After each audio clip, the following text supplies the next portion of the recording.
And I forgot to wrap it up with, if anybody has any questions or feedback, they can email me at lcrofasi01@hamlin.edu.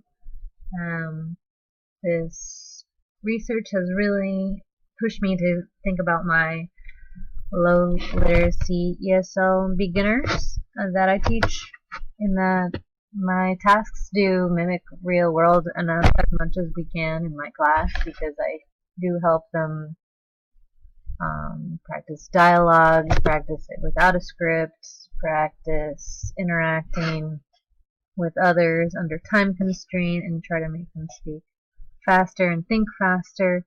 But I often fail in that complex reasoning task, and I know that my learners, just as well as an advanced learner, can reason something, but it just takes some creative thinking to implement that for low-level literacy learners. But my learners deserve to use their complex thinking straight from the get-go from my basic class, as well as any other class should.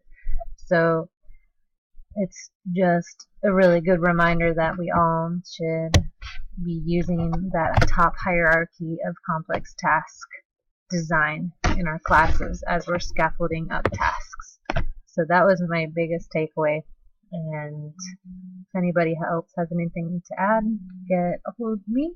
And thank you so much for watching my presentation. Bye-bye.